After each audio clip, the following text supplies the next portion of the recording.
Welcome to Worth Quoting, sponsored by Florida Community College, Jacksonville, and Calliope, which is a women's journal of art. I am Mary Sue Koeppel, the editor of Calliope, and with me today is a wonderful poet, essayist, and translator, Carolyn Forché.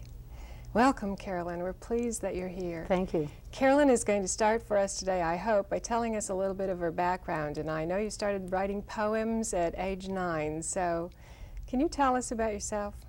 I grew up in a small town in Michigan and did start writing when I was 9. I wrote compulsively the way that some children draw in their, I wrote in my math books. I didn't pay attention in class. I was always absorbed in, I wrote stories and poems and various things. And in my town, there were no poets. And in the library, there was poetry, but it led me to believe that all poets were dead. And so I had this fantasy when I was little that I was the only living poet. And as I grew up, I knew that I wanted to write, but of course I didn't think that one could be a writer. When I went to the university, I changed my major 5 times because I was looking for something that would nourish my writing, but at the same time provide me with something that I could do. I think I was in, for a while, journalism, elementary education. Finally, in my senior year, I had no major. This was a terrible situation. One of my professors found out about it, fortunately before my parents did, and took my transcript, went through the college catalog, and in an attempt to find something that I had majored in, and he called me into his office the following week, and he was very excited, and he said, yes, I'm sure that I have found a major. It's very certain. I've double-checked, and you will graduate, and you do have a major, my dear, and nothing to worry. And I was very anxious to find out what exactly it was that I had majored in. He finally said, you have majored in international relations. And I said, well, but I don't know anything about international relations. And he said, don't worry, no one does. And he said, this is an interdisciplinary major, and you have to take so much history and so much economics and so on and so on, and you have accidentally taken all of the requirements, so you will graduate. And so I did in international relations, and then I discovered that there were writing programs, Master of Fine Arts programs, where one could specialize as a poet or a fiction writer for 2 years. And this was invaluable to me because it provided me with a 2-year period in which I could live in a community of young students and older writers who took writing very seriously, which is very rare, and especially rare given my background. Which was? Well, I came from a working class family in Michigan. My father was a tool and die maker. I was very fortunate to even be at the university. And so this is not the breeding ground, usually, of writers and poets. In fact, my father was always worried, even way beyond the time he should have been, and concerned that I learned to type and so on. And he was worried that he knew that poets were not making a living as poets in the United States. But during that 2-year period, I finished my first book of poems, which was about my grandmother, who was from Czechoslovakia, and about backpacking in the West and in the Pacific Northwest. I was a hiker, and I love the wilderness, and so there was some of that. And then I had a 2-year period in which I couldn't write at all after the book was published, and subsequently began translating. I thought perhaps translation would shake me out of this, and I began translating a Central American woman poet. Her name was Claribel Alegría, and she was from El Salvador. Could you spell her name so your audience It's, maybe can it's like Claribel. Yeah. Alegría is A-L-E-G-R-I-A, and it means happiness. Her name literally is sort of bells of happiness, but she was from El Salvador, and she was living in exile at that time. El Salvador was a military dictatorship, but El Salvador wasn't yet in the news. There was misery in El Salvador, but not yet what we know of as the war. And after translating her, I developed an interest in further translation and in Latin America, but I knew nothing about Latin America, and I was subsequently invited by members of her family to spend some time in El Salvador. I had a Guggenheim grant and I was able to go, and there's a long, funny story about this, but shortly after I arrived in the country, the events that we know of as the war began. And I spent off and on in a 2-year period quite a bit of time there. And I found myself in a situation of being one of the few Americans early on who was not attached to the embassy, nor a member of the Peace Corps. There weren't any foreign press there. But you were attached to Amnesty International? Well, eventually, what happened was that I wrote to Amnesty International and I told them what I had seen. By that time, 2 priests had been murdered, 40 nuns had been deported, something like that, and something like 300 peasants had been killed in the countryside. And I wrote in detail to Amnesty International. I had interviewed a number of Salvadoran military officers and so on, and they wrote to me back from London saying they were very interested in the situation. They were monitoring the situation. They were aware of the difficulty. And they asked if I would be one of the people to provide them with human rights information on El Salvador. And they set up a system whereby I could provide this information. And I did provide information to Amnesty and to a number of other human rights organizations during my time there. Eventually I began working with a woman who worked for Monsignor Romero, who was the Archbishop of San Salvador, and I left the country at his behest 1 week before his assassination. That's amazing. I had not been writing poetry. No one there knew that I was a poet, really. I had written some essays and journalism because I felt that that was the best place for that kind of information. I wrote poetry privately and began writing again, and when I came back to the United States, I had a new volume of poems. It had accumulated in those years. Some of the poems were, one could say, about El Salvador, in the sense that I still went to the page the same way without trying to determine what the subject was going to be in a kind of open, meditative way. But El Salvador was on my mind, and it was always there, and so it came to the page. 7 or 8 of the poems, I think, in this book, The Country Between Us, are about that. And in the beginning, I couldn't publish this book because I submitted it to an editorial house, and this was one that I respected, and the editor said, well, you know, these poems are very intense, but there's another problem. It's not that they're not good, but they are political. And so why don't you write 12 more poems that are quiet, brief, meditations on still lifes and so on, and we'll put them in between these other poems too, what he described as to modulate the tone of the book. And I couldn't do it. I've never been able to force a poem. I was never able to write poems about El Salvador because someone wanted me to, and I couldn't write poems about light striking fruit on a table because someone wanted that. So I tucked them away in a drawer for what turned out to be 18 months. And then I gave a reading with Margaret Atwood in Oregon at the time of the eruption of the Mount St. Helens volcano. Because of that eruption, Margaret Atwood and I decided to drive to San Francisco. And during the night, we talked about our lives. And she encouraged me to take the poems out of the drawer and send them to someone she knew in New York, and I did that. And I suppose very painfully and unfortunately, the poems were published because of the delay. They appeared at a time when El Salvador was very much in the news. The American labor advisors had been killed. The 4 missionary women had been killed, Americans. And so Americans were now very interested in El Salvador, and the book received a lot of attention, partly because of the subject of some of the poems, partly because the poems had broken a rather, I felt, unwritten or unspoken taboo against political material invading the province of poetry. I mean, it was a a controversy about the relationship between the poet and the world. The poet was to be at a distance and removed.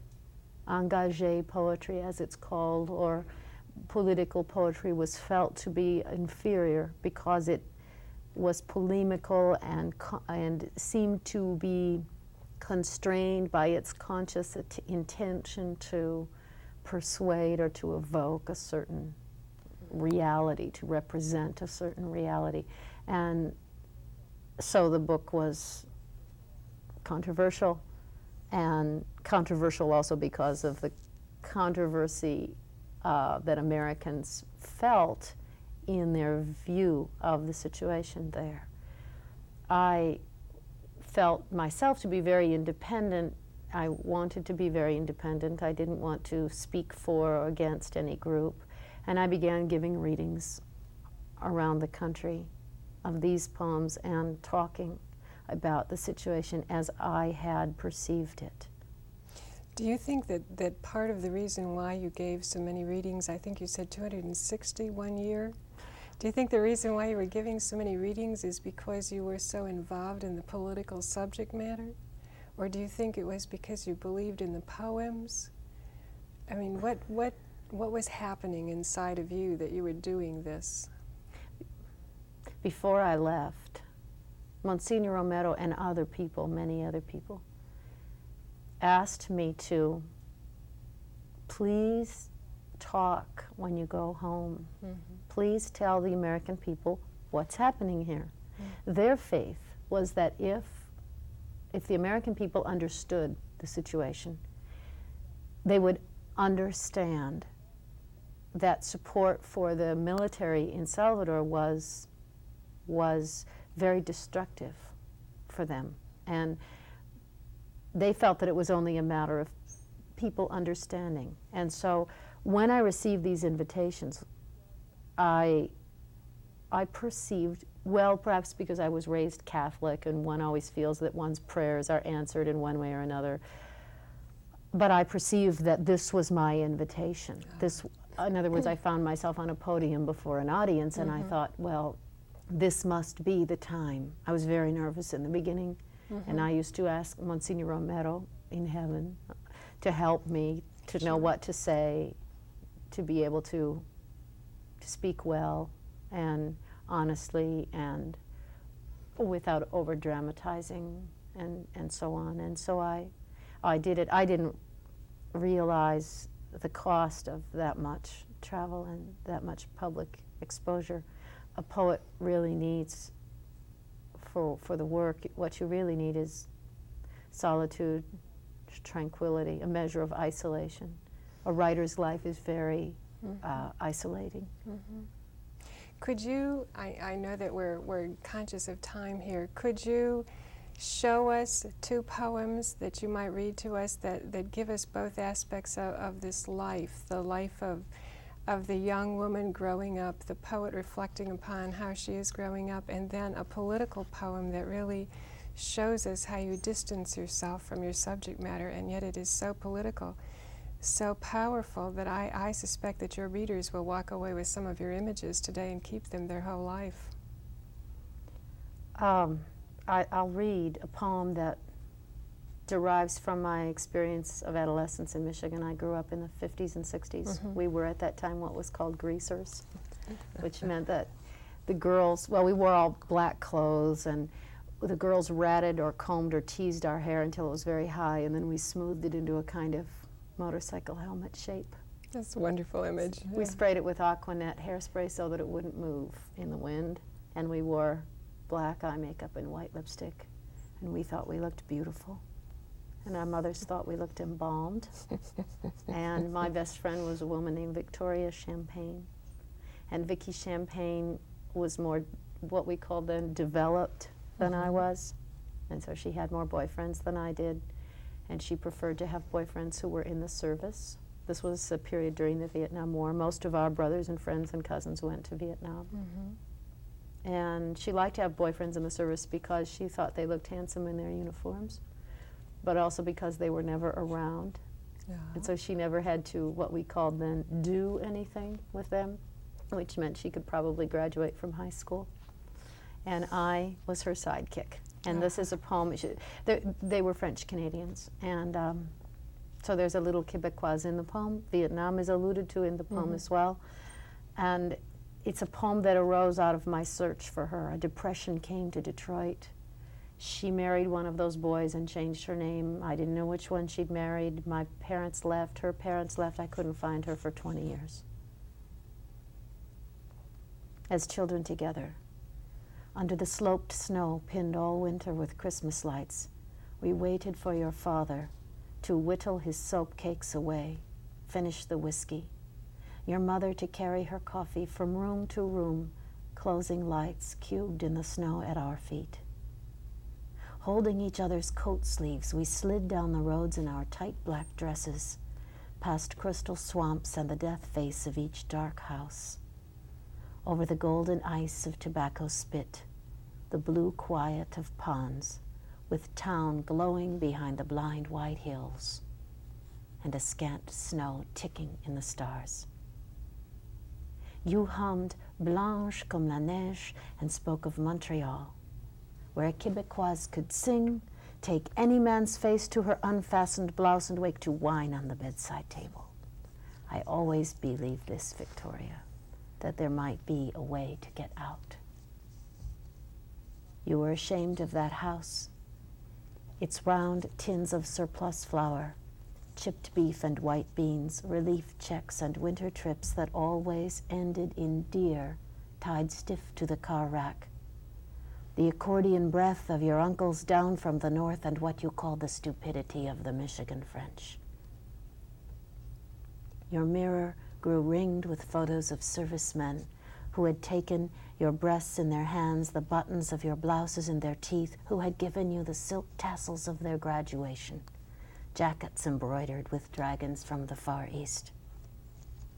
You kept the corks that had fired from bottles over their beds, their letters with each city blackened, envelopes of hair from their shaved heads. I'm going to have it, you said.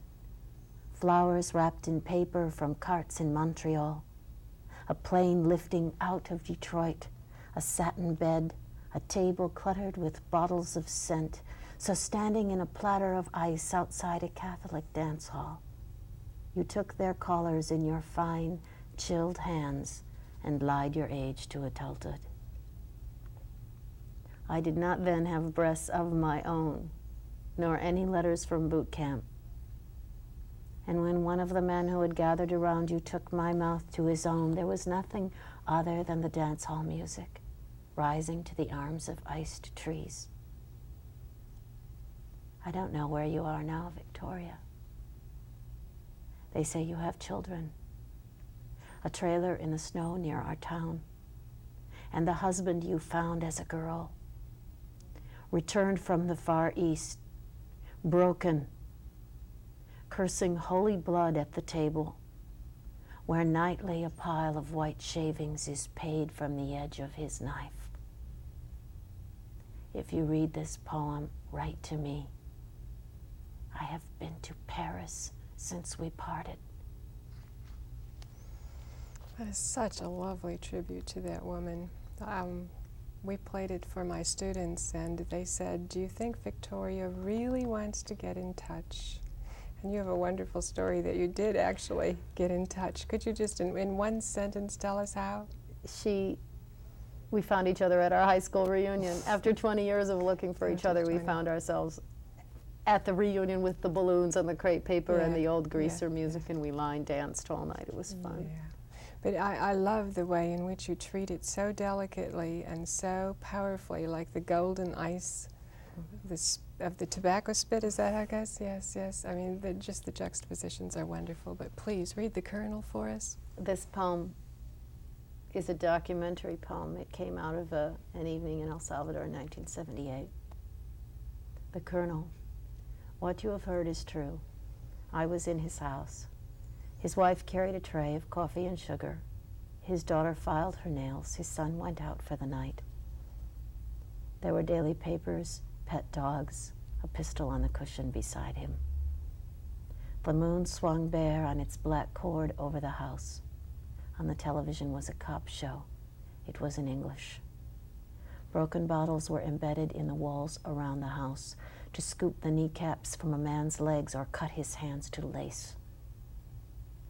On the windows, there were gratings like those in liquor stores. We had dinner, rack of lamb, good wine. A gold bell was on the table for calling the maid. The maid brought green mangoes, salt, a type of bread. I was asked how I enjoyed the country. There was a brief commercial in Spanish. His wife took everything away. There was some talk then of how difficult it had become to govern.